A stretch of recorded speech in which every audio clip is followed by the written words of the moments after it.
بینندگان عزیز تلویزیون پرتو، درود بر شما. پدرام نواندیش هستم و برنامه این ساعت تلویزیون پرتو رو تقدیم شما عزیزان میکنم. در ادامه سیاست‌های ضد زن رژیم اسلامی، اخیراً استاندار اردبیل بیاناتی گفتند که در این زمینه از جمال کمانگر، عضو دفتر سیاسی حزب حکمتی، دعوت به عمل آوردم که در این خصوص با ایشون گفتگویی داشته باشم. جمال کمانگر، خیلی ممنون که دعوت منو برای مرسی و با سلام به بینندگان تلویزیون پرتو. اخیراً همونجور که در مقدمه‌ام گفتم، مجید خدابخش، بله مجید خدابخش گفتن که دختران نباید دیپلمشون رو زودتر بگیرن. ماجرا چه قراره؟ جمهوری اسلامی از بعد به سر کار آمدنش تو ایران از 35 سال گذشته تا الان تلاش کرده که یه جنگ تمام عیاری رو علیه زنان، چه اون روزهای بعد از 1-2 سال انقلاب که تلاش کردن با اسیدفاشی، تلاش کردن با پونه زدن به سر زنان، تلاش کردن با تیغای موکتبری زنان رو زخمی بکنن. جنگشون برمیگرده به 35 سال پیش و جنگشون برمیگرده به تحمیل قوانین اسلامی به مردم ایران، به زنان، به طریق اولا که تو این 35 سال اخیر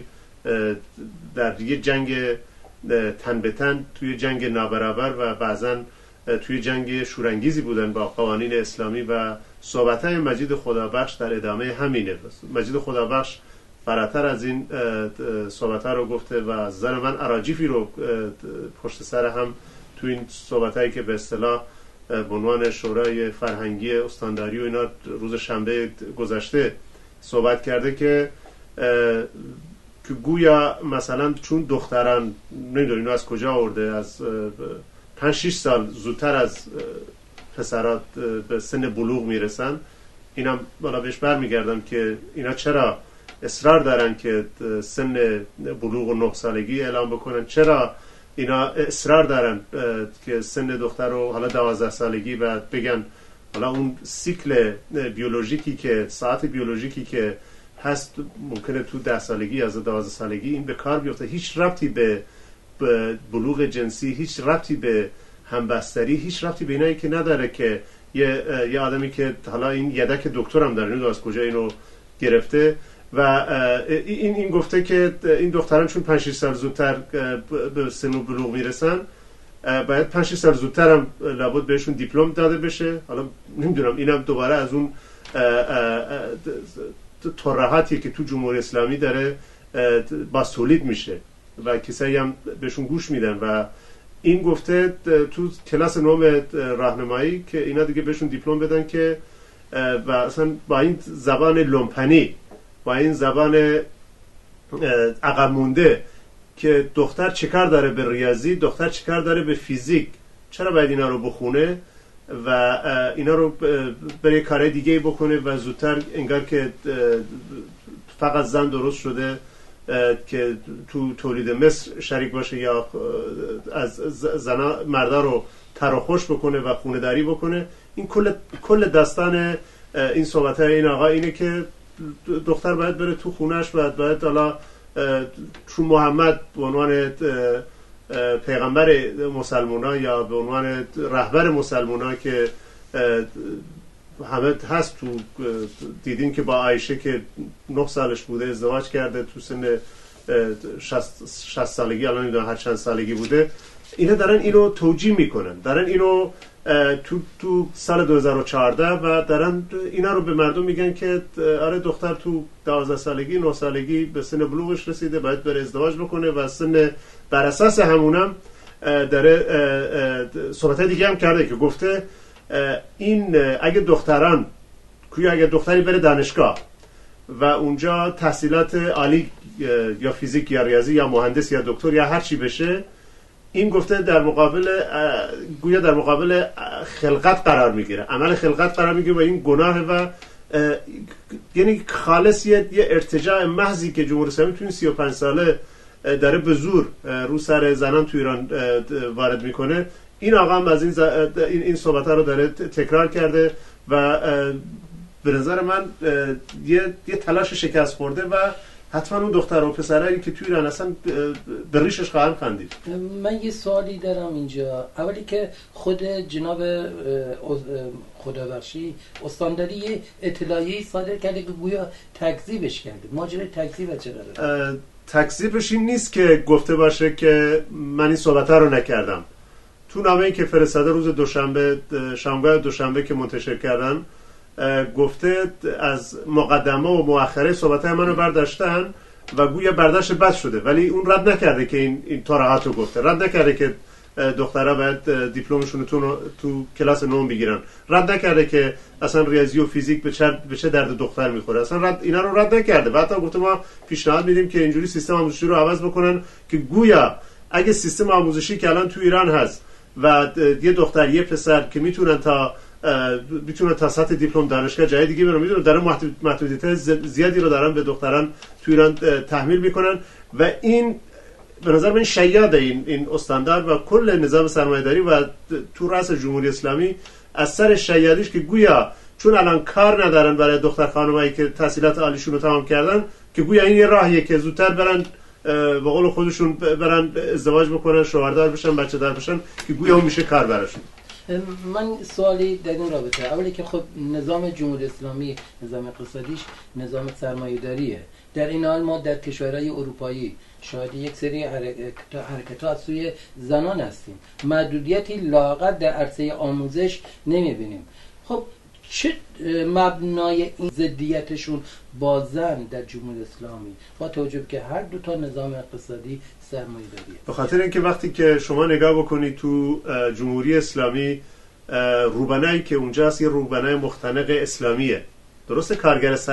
کارکرد سرمایه و انباشت رو تو ایران داره تضمین کرده با سرکوب، با اختناق و با قوانین عقب مونده و پوسیده که اسلامی که اونجاست. ولی یادمون باشه که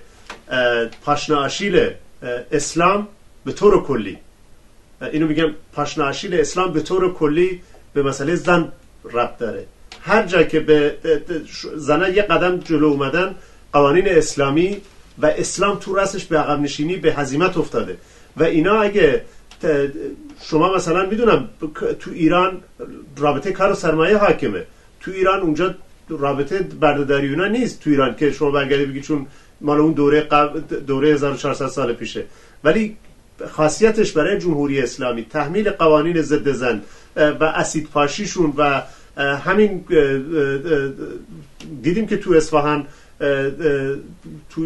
به صورت زنجیره‌ای اسید پاشی رو علیه دختر خانوما اجرا کردن و کماکان میدیم که قوانین بعداً بهش اشاره میکنیم، قوانین که تصویب کردن برای ادامه همین کار ضد زنشون. از این زاویه جمهوری اسلامی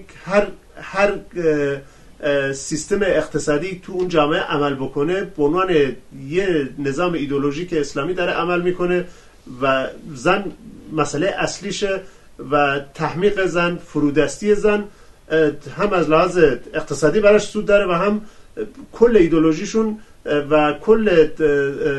بساطی که دارن. هر درجه زنان که جلوتر میان، هر درجه زنان حجابشون رو عقب میزنن، هر درجه زنان آگاهتر میشن به حقوقشون، هر درجه زنان از زیر مرد سالاری، از زیر قوانین پوسیده خودشون رو کنار میکشن. اینا اون موقعیت بالادستی و مرد سالاری و اون نظامی که تماما علیه زن، اسلام کلا علیه زن، تمام قوانینش، آیاتشو نگاه بکن، به سوره نساء مراجعه بکن، به تمام آیاتشو نگاه بکنی، بخشن علیه زن، علیه در فرودستی زن رو توجیه میکنه. از این زاویه بحث به نظر بحث اقتصاد اینجا عمل نمیکنه که چون تو اروپا نظام سرمایه‌داری هست، تو ایران هم نظام سرمایه‌داری هست، خود چرا این کار میکنه؟ به خاطر اینکه این اسلام داره اینجا عمل میکنه. اینجا تو اروپا، تو جای دیگه جنبش علیه مذهب، جنبش علیه این چیزی که بهش میگن روشنگری تونسته از حداقل 100 سال پیش، 200 سال پیش، 300 سال پیش عقب نشینی جدی رو به مذهب تعمیل بکنه و مردم ایران باید این کار رو بکنن که بتونن اسلامو بهش افسار بزنن که دیگه امثال اینایی که به خودشون هم دکتر و مهندس و اینا میگن از این ترهات و از این حرفا رو نزنن. جمال کمالگر، چین شرایطی خب هزینه‌های زیادی برای بورژوازی به دنبال خواهد داشت. از جمله این که خب همچنان بورژوازی ایران روی آرامش به خود نخواهد دید و همچنان جنبش آزادیخواهی، برابری طلبی زنان و مردان همچنان روی سر جمهوری اسلامی باقی خواهد ماند. پس چرا همچنان این شیوه سرکوب و سیاست سرکوب علیه زنان، تبعیض علیه زنان ادامه میدن؟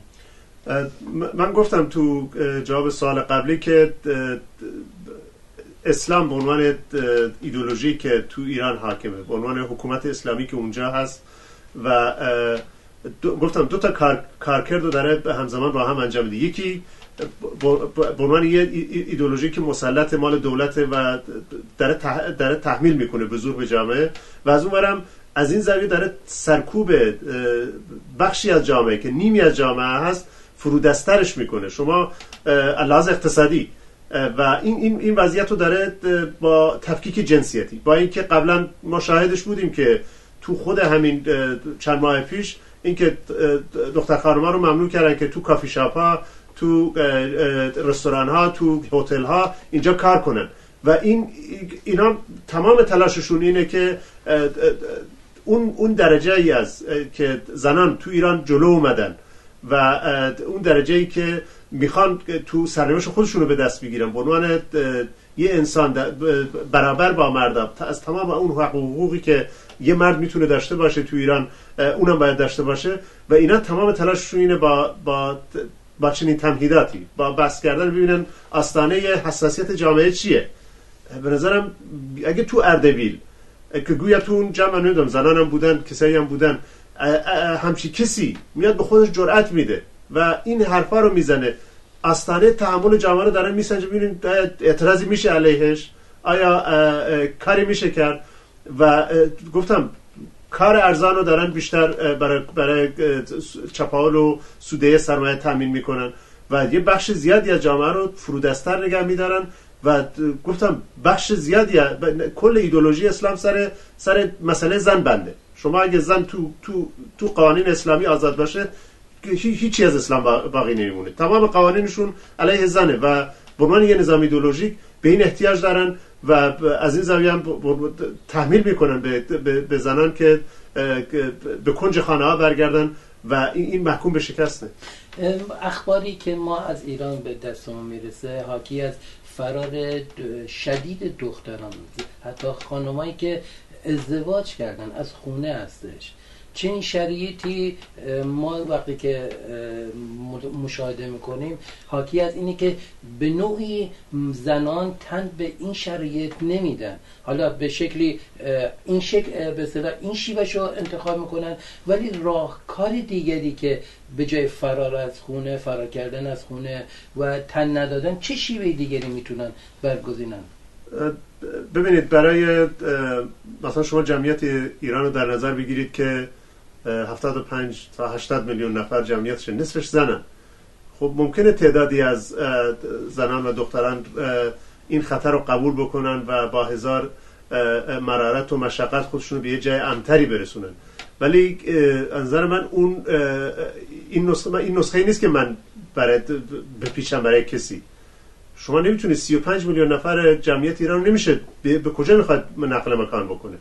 همونجا امکانات هست، همونجا ثروت هست، همونجا از تمام امکاناتی که بشه توش شاد بود، زندگی با آینده امیدوار بود، کار کرد توش، بچه دار شد، شاد باشی، خوش باشی، تو جامعه هست. راهش اینه که مبارزه رو تو همون جایی که دارن بهت تحمیل میکنن، مبارزه رو همونجا باید شروع کرد. این که گفتم یه تعدادی مجبور میشن، به هر حال مشروع کسی ما اعلام کردیم و هر کی میتونه هر جایی که دوست داره بره زندگی بکنه، هر محلی رو که دوست داره بره زندگی بکنه، ولی این امکان برای اون 35 میلیون نفر جمعیت ایران که زنان هستن نیست و راهش این نظر من همون تو محل که کما اینکه تو این 35 سال عقب نشینی جدی به جمهوری اسلامی تامین شده و اینو باید ادامه بدن و هیچ راه دیگه جز مبارزه نیست. هیچ راهی وجود نداره جز مبارزه برای بهبود شرایط زندگی که اونجا هست. هیچ راهی وجود نداره جز اینکه قانون اسلامی رو باید عقب زد. هیچ راهی وجود نداره که باید زد تو دهن مجید خدابخش استاندار اردبیل، زد تو دهن امثال امام جمعه اصفهان، زد تو دهن اون مجلس لومپنی که رفتن قانون آمرین به امر معروف و نهی از منکر هر چه هست که خودشون میگن تو روز یک شنبه که قبلا قرار بود به اینا بدن، الان که خیلی پیشرفت کردن دادن تحویل بسیجی‌ها که این بسیجی‌ها برن به قول خودشون تذکر لسانی بدن و حالا اگه یه جایی هم شد وارد عمل بشن، لابد وارد عمل بشن، باید اسید پاشی بکنن دیگه، مثل اصفهان، یا تیغ موکتبری بزنن تو صورت مردم، یا برن پونس بزنن رو سری مردم. اینه مثلا میخوام بگم اونجا باید جوابشون بده. توی 35 ساله زنان جوابشون رو دادن، چه با بالا بردن آگاهی خودشون، چه با اتحادشون، چه با اینکه این قوانین، جنگی که زنان ایران دارن، جنگشون با قوانین اسلامی، جنگشون با این عقب موندگی، جنگشون با فرودستی زنه و نظام سرمایه‌داری به طریق اولا اینا رو داره هی باستولید میکنه و تو چند وجه زنان دارن مبارزه میکنن و فکر میکنم راهش مبارزه کردن، هیچ راه دیگه وجود نداره. در ادامه سیاست ضد زن رژیم اسلامی ما طی حداقل 1-2 ماه گذشته شاهد اسیدپاشی‌های در سطح گسترده‌ای بودیم. جمهوری اسلامی خب حداقل یکی از اهدافش مرعوب کردن جامعه و زنان جامعه بود. اخیراً معاون زنان حسن روحانی اعلام کرده که هیچ سرنخی از اسیدپاشی به دست نیومده. چرا علیرغم اون همه وعده که گفته بودن ما سرنخ‌هایی به دست آوردیم الان اعلام میکنن؟ هم با توجه به این شرایطی هم که گفتید که مجلس هم تصویب کرد که آمرین به معروف همون بسیجی‌ها باشه، چرا یه همچین چه چیزی هستش، هماهنگی هستش تو این زمینه؟ به نظر من کسی که دنبال سرنخ از معاون روحانی باشه فکر کنم آدرس اشتباه رفته. اگه سرنخ رو میخواد خود کل جمهوری اسلامی سرنخ اسیدپاشیه. اگه کسی دنبال سرنخ به اسیدپاشی میگرده قوانین اسلامیه. اگه کسی دوچار سرنخی که از کجا اومده بره به این مساجدی که هستن، این آخوندهای خرفتی که اونجا هستن که شب تا روز دارن تبلیغ میکنن، شب در روز دارن مردم رو تشویق میکنن که علیه هم دیگه، علیه اون بخش وسیعی از نصف دیگه جامعه دارن از اون تریبونایی که در اختیارشون هست دارن لجن میپاشن به جامعه. اگه کسی دنبال سرنخ میگیره برگرده به همین مجلس که روز یک شنبه قانون امر معروف و نهی از منکر رو تصویب کرده، برگرده که سپرده به بسیج که بره به مردم آخه به شما چه؟ به شما چه که من چجوری لباس میپوشم؟ به شما چه من چه رنگی دوست دارم یا ندارم؟ به شما چه؟ این میخوام بگم اگه کسی دنبال سرنخ میگرده که گویا اینا سرنخشو پیدا نکردن، اینا همشون زینفن. از همون معاون زنه که نگاه سر قیافه‌شو بکن که میتونه، آخه اون زنی که خودشو انقدر یه اونیفرم حجابی که اون کسی که آگاهانه سر خودش میکنه اینجوری یه اونیفرم بردگی، مثل حلقه بردگی که کسی تو دوره بردهداری گوش یکی میکردن که معلوم باشه بردست، اینم خودش آگاهانه اینو ترش کرده با اون حجاب و با اون سر و شکلش میخواد اون مدافع حقوق زن باشه. اون نمیتونه، نه روحانی نه معاون زنش 500 تا زنم بیاره با اون سکروشر، مگه سخنگوی وزارت خارجه رو هم نگاه بکنید دیگه. اینا نمیتونه سرنخ خود قوانین اسلامی از نظر من، از نظر جامعه هم همینطوره، خود جمهوری اسلامی، مجلسشه، آخوندشه، همه ایناست، همه دم و دستگاهی که اونجا وجود داره، حوزه علمی قومشه، اینا همه سرنخ اینا هستن. نه جای دوری رفت، نه بیرونه، نه کسی سرخود گویا از خودسره، هیچی نیست. قوانین اسلامیه. اگه کسی مشکلی داره که حتما مشکل دارن باید با این قوانین اسلامی تعیین تکلیف بکنن. جمال کمالگر، البته وقت ما محدوده، ولی با توجه به این همه ضدیت با زن، قوانین اسلامی و مرتجعانش، ما حدود اول نوامبر شاهد یک خبرم بودیم. کانتون جزیره، یکی از استان کردستان ترکیه سوریه، یک قوانین رو به تصویب رسونده که به جهتی یک تودهنی به تمام قوانین مرتجعانه اسلامی در منطقه. شما اینو در چنین شرایطی چجوری ارزیابی میکنید؟ شما اگه کسی حتما ظرف 2 ماه گذشته حداقل الان مقاومتی که تو کوبانی، مقاومت مسلحانه که تو کوبانی در جریان الان حدود 55 روز شده و کسی که نگاه کرده باشه با حضور پررنگ زنانی که اسلحه به دستشون گرفته، آزادی رو یواشکی نخواستن و کل آزادی رو خواستن و مسلحانه و یه دست بردن به اون جاهایی که سالهاست حتی در قیاس با مناطق دیگر کردستان مثل کردستان عراق که 24-5 ساله پارلمان دارن و حکومت دارن، اینا حتی این قوانینی که در مورد برابری زن و مرد اعلام کردن یک قوانین پیشرو قابل دفاع و همونطور که شما اشاره کردید به نظرم در تقابل کامل با قوانین اسلامی، در تقابل کامل حتی با قوانین سنت و آداب و رسومی که ناسیونالیست‌ها دارن. الان فرصت نیست، شاید یه جای دیگه میشه بند بهش اشاره کرد، ولی به نظرم مقاومت کوبانی انتظار میرفت ازش که همچین قوانینی ازش بیاد بیرون، با توجه به اینکه زنان به قول انگلیسی ایمپاورمنتن، یعنی قدرتمندن، فورسن، اونجا نیروان، نه به عنوان فقط نیرویی که دارن میجنگن که میجنگن، کسایی هستن که آزادی رو میخوان، برابری رو میخوان، نمیخوان قتل ناموسی رو سرشون باشه، نمیخوان که ختنشون بکنن، نمیخوان که با مردا برابر نباشن، نمیخوان تو قوانین شهادت دو تا زن با یه مرد برابر باشه. این چیزای ابتدایی رو خواستن و به عنوان یه سری قوانین مدون پیشرو مدرن امروزی اعلام کردن و به نظر من زنان تو ایران هم 35 سال دارن مبارزه میکنن، به این قوانین آگاه هستن و اگه فرصتی پیش بیاد حتما ما که تو برنامه یه دنیا بهترمون یه قوانین رادیکال در مورد برابری زن و مرد داریم و اینا هم میتونن دست بگیرن. و میخوام اینو بگم، این یه نقطه درخشان تو خاورمیانه وقتی نگاه میکنی، وقتی مقاومت کوبانی رو نگاه میکنی، باید انتظار اینو داشته باشی که قوانین برابری طلبانه‌ای که برای بین زن و مرد اونجا هست ازش بیاد بیرون. این فورس، اون قدرت، اون مقاومت که همچین قوانین رو میزنه بیرون و قابل دفاع و فکر میکنم گفتم قابل قیاس نیست با کردستان عراق که ناسیونالیست‌ها تو قدرتن و پارلمانی که دارن، قوانینی که تصویب کرد تعدد زوجات بود، یعنی یه مرد میتونه چند تا زن رو داشته باشه، ولی تو کردستان سوریه و همین از قبل همین مقاومت جسورانه زنان و مردانی که تو سوریه و کوبانی الان در جریانه کردستان سوریه، میبینی که مثلا یکی از اون قوانینش میگه اصلا تعدد زوجات باید ملغا بگردن، بعد از بین بره. میخوام بگم این از این زاویه وقتی نگاه میکنی، بندش اگه نگاه بکنی ممکنه اینجا و اونجا ایرادی داشته باشه بهش، ولی مجموعاً یه قوانین پیشرو مدرن و قابل دفاع و به نظر من در تقابل با کل قوانین اسلامی، در تقابل با کل سنن ناسیونالیستی، در تقابل حتی با قوانین اساسی کردستان عراقی که پارلمانشون تصویب کرده و اونجا دیگه قتل ناموسی رو به عنوان جرم تلقی کردن و هنوز تو کردستان عراق هزاران نفر از زنان به جرم قتل ناموسی کشته شدن. میخوام بگم